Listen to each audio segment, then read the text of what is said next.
I think we've got our rewards for the last few games because we haven't deserved to be on this run of 8 without a win. Hope now the lads can relax a little bit, play, but keep showing that same determination.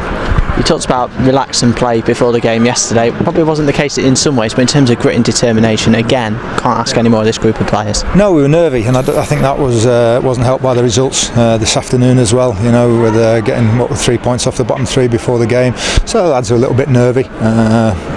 But the best way they can deal with that is to get the 3 points, get us 6 points plus goal difference, and then get us another couple of wins to get us safe in the next few weeks. How can those other results sort of play a part before the game, or do you try and zone the players out and say it's all about what we do, not about what others do? But I suppose it's frustrating when everybody wins below you, really. Incredible today, everybody but Sheffield Wednesday, so it had a little bit more importance to the game today, but we can only control our own destiny, and that's been in our hands for the last 8 games, and we haven't managed to get the 3 points. We should comfortably be over the 50-point mark now, but we're not, so we've got to make sure we get there sooner rather than later. Talk about the goals, 2 headers as well. Richard Keogh's been due one for a while, and great to see Chris Martin off the mark as well. Yep, Chris has deserved his goal in the last few weeks. He's been very close to getting his goal for us in all the games he's played. Just needed a bit of break in the box, but very good header.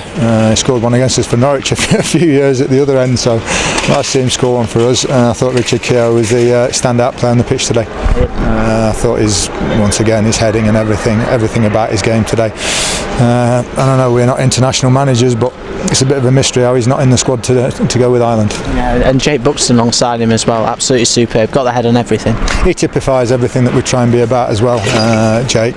In the last 6 minutes of added time, was it?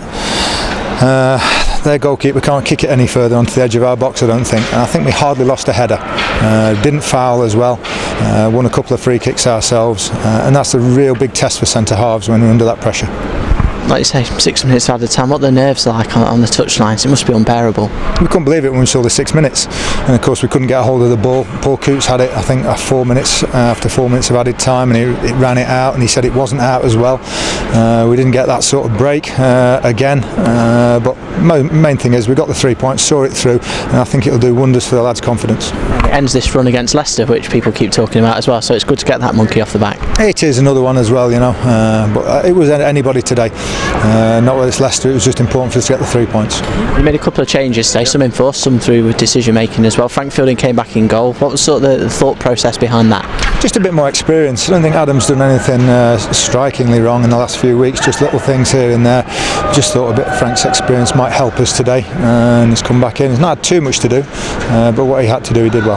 And Gareth Roberts was absent as well, picked up a knock in training yesterday. Yeah, he did. It was very innocuous, but he didn't feel too good overnight with it and was limping again on it today. So, but he should be all right for Bristol. The main part today as well is the part the crowd played, because we've been a little bit critical in the last few weeks that our performance against Crystal Palace probably didn't deserve the reaction of some fans, but today in the last 10-15 minutes they realised we were under the cosh, and that makes a big difference when they're behind us in that situation. You're happy it's a 2-week break after that? You probably need it to recover from it, really. We're absolutely delighted.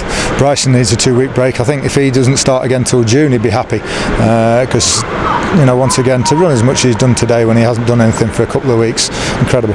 What's the plan over the international break? So it's 13 games till the next game against Bristol City here at Pride Park. Is it a case of just resting up, really? Yeah, the lads will get a few days off this week. The staff won't, but the players will, but they deserve it. We've asked an awful lot of the same players week in, week out, so yeah, they're going to get a few days and they'll be back ready for the Bristol game. Last question, I promise, as the rain comes. And Chris Martin, obviously we spoke about him and he scored today. What's the sort of plan now with him, with his loan being up? Yeah, we're trying our best to extend it. I hope that's going to get done in the next few days. Good stuff.